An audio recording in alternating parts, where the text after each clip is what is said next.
El Evangelio de Juan, capítulo 20, si lo leemos con cuidado, lo que vamos a encontrar es lo que yo llamo los beneficios de la resurrección, una serie de bendiciones que Dios nos pone para no solo creer en la resurrección, sino también poder disfrutarla en su plenitud. Comencemos leyendo de ese capítulo 20, los versos 11 al 18.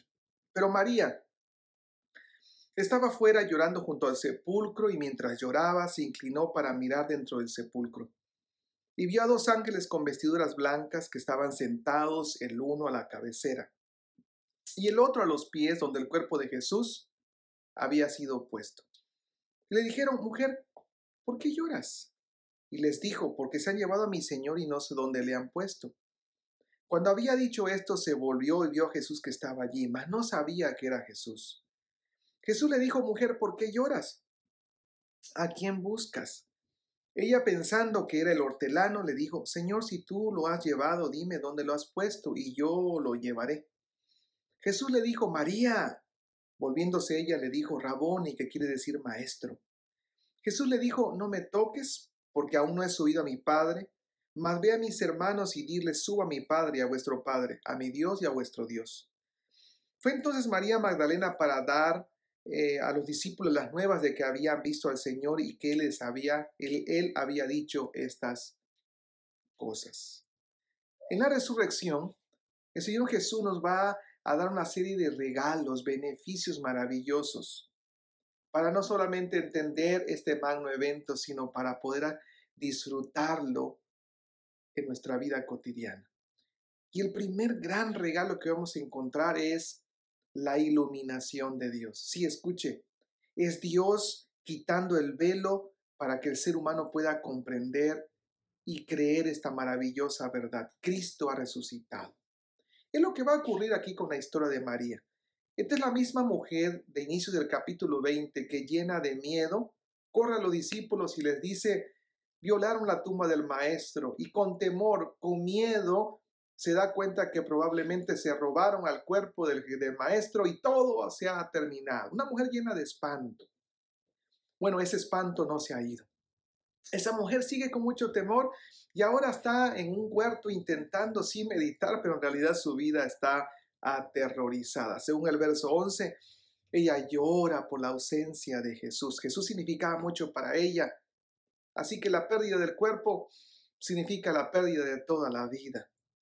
Por supuesto, de repente escucha un ruido y eso la lleva a inclinarse para mirar al interior de la tumba, y se da cuenta que hay dos ángeles con vestiduras blancas, como si estuvieran haciendo guardia en esa tumba vacía de Jesús. Los ángeles le preguntan: ¿por qué lloras?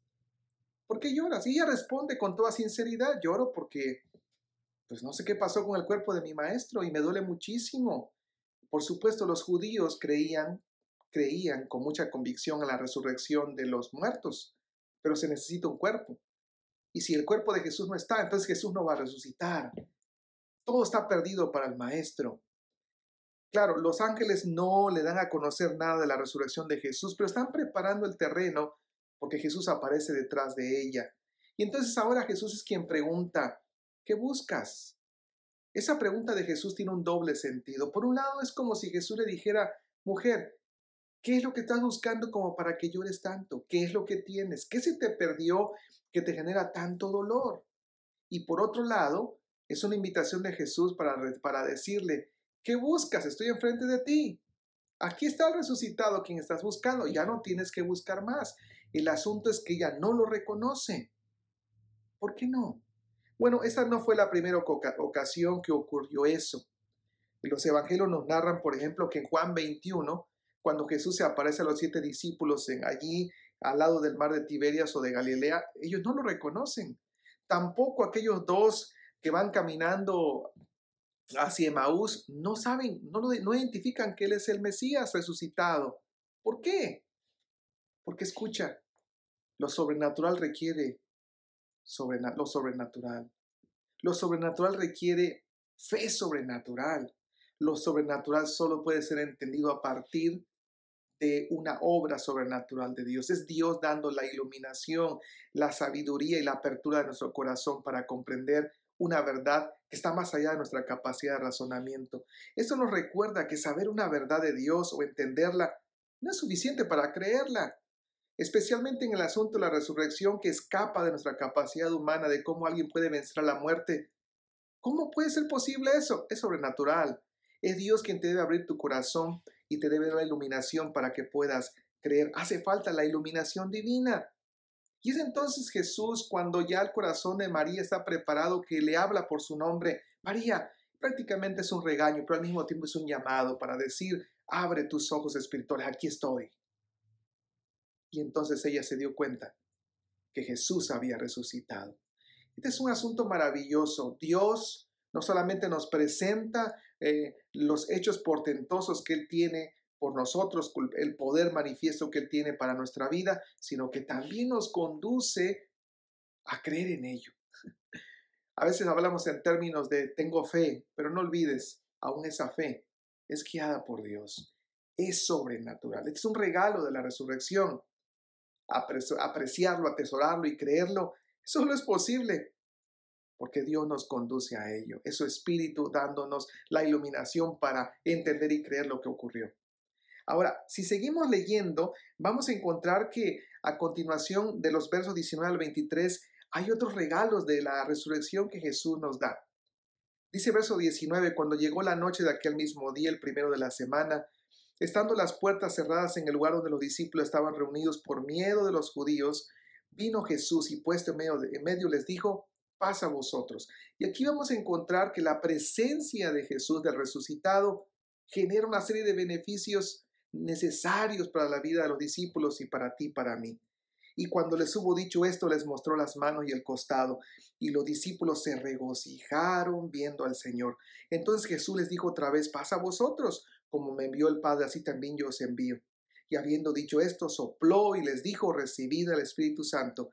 A quienes remitieren los pecados, les son remitidos, y a quienes se los retuvieres, les son retenidos. Vean lo que va a ocurrir con la presencia del resucitado. Primero, esa presencia produce alegría, gozo. Los discípulos estaban llenos de miedo, de incertidumbre y hasta de escepticismo, pero la presencia del resucitado cambia por completo sus emociones, sus pensamientos, su ser interior es renovado y ahora saben que ya no hay más temor. Cristo resucitado les genera, wow, un gozo indescriptible en su ser. Esto también les genera paz. La primera ocasión Jesús dijo paz era el saludo cotidiano, pero ahora les dice paz. ¿Qué vino a traer Jesús? Ya no hay más miedo, ya no hay más temor, ya no hay más escepticismo, ya no tienen que estar encerrados con temor de qué va a pasar, qué ocurrió con esto que Jesús vino a hacer en la tierra y que invirtió en nosotros más de 3 años. ¿Qué va a pasar? Ya no es necesario tener todas esas preocupaciones o cargas. Ya en Cristo resucitado pueden tener paz. Tranquilos, dice Jesús, estoy vivo. Ocurre un tercer asunto, les da una comisión. Como me ha enviado el Padre, así también yo os envío a vosotros. Escucha, los discípulos están simplemente pasivos, sentados, esperando, en un sentido obedeciendo la indicación de Jesús. Pero la vida no puede continuar así. El resucitado está vivo, por lo tanto, hay que salir a la vida. ¿Para qué? Para cumplir la misión que Jesús tiene en el mundo. Si Jesús se hubiera quedado muerto, no hay misión, no hay significado de existencia. Habría que quedarnos en nuestras casas porque la vida no tiene sentido. Pero ya que Jesús resucitó, hay que ir a dar a conocer la noticia verdadera, la gran noticia de que Cristo vive. Y también les da una autoridad para continuar la misión. Algunos han interpretado que el verso 23 de perdonar pecados es como si nosotros los creyentes, perdonáramos los pecados o no se los perdonáramos. Nosotros tenemos la capacidad de perdonar o no perdonarle a otras personas, como si fuéramos Jesús. No. La idea es que nosotros cada vez que predicamos el Evangelio, cada vez que declaramos que Cristo vive, que Él ha resucitado, en el nombre de Jesús la gente, los pecados le son perdonados. Pero si alguien rechaza, entonces sus pecados no serán perdonados porque ha rechazado esta maravillosa noticia de que Cristo murió y resucitó. Esta es la autoridad con la que hacemos la misión de vida todos los días como creyentes. Es la autoridad con la que vamos haciendo discípulos como continuadores de la misión de Jesús. Por supuesto, no tengo ninguna autoridad para perdonar a alguien ni para retener el perdón a otra persona o simplemente condenarla. Eso solamente lo puede hacer Dios. Pero en el nombre de Dios, cada vez que el Evangelio se predica, cada vez que el Cristo resucitado se predica, o la gente es perdonada o la gente es condenada. Pero no es un asunto mío, es por el mensaje que hemos recibido y que compartimos a los demás como embajadores de esa misión. Ahora, la historia no termina ahí. Hay un regalo más impresionante en alguna manera que trata con nuestra terquedad humana, nuestra desobediencia. Y es lo que va a ocurrir en los versos 24 al 29. Vamos a encontrar el regalo de la paciencia del resucitado. Tomás, uno de los 12 llamado Dídimo, no estaba con ellos cuando Jesús vino. Y le dijeron pues los otros discípulos, al Señor hemos visto. Y él que dice, no, si no viere en sus manos la señal de los clavos y meter mi dedo en el lugar de los clavos y meter mi mano en su costado, yo no voy a creer. ¿Y qué hace Jesús? 8 días después, Jesús llega, estando las puertas cerradas, se pone en medio y les dijo, paz a vosotros. Y entonces le dijo a Tomás, pon aquí tu dedo y mira mis manos y acerca tu mano y métela en mi costado y no seas incrédulo sino creyente. Y entonces Tomás respondió, Señor mío y Dios mío. Dios es paciente con nosotros. Lo fue con aquella mujer llena de temor. Lo fue con Tomás. Lo fue con Pedro. Y lo es con todos. Este es un beneficio de la resurrección. Es un beneficio del sacrificio de Jesús. Quizá en algún momento de nuestra vida rechazamos a Jesús y su muerte en la cruz. Quizás en alguna circunstancia de nuestra existencia humana dijimos que no, eso de la resurrección no existe, pero Dios tenía paciencia. Porque dice la palabra de Dios que Él quiere que todos procedan al arrepentimiento. Aquí estoy yo y ahí estás tú. Con cada uno Dios tuvo paciencia. Y ahora podemos decir como Tomás, Señor mío y Dios mío, he creído en Cristo, en su muerte y en su resurrección. Es el Dios paciente que nos ha dirigido con su iluminación. Es el Dios paciente que con su presencia nos ha conducido a la verdad y ahora soy hijo de Dios. Regalos maravillosos de la resurrección. En este día, digámosle a Dios gracias por tu dirección, por tu presencia y por tu paciencia. En el nombre de Jesús, Señor, muchas gracias.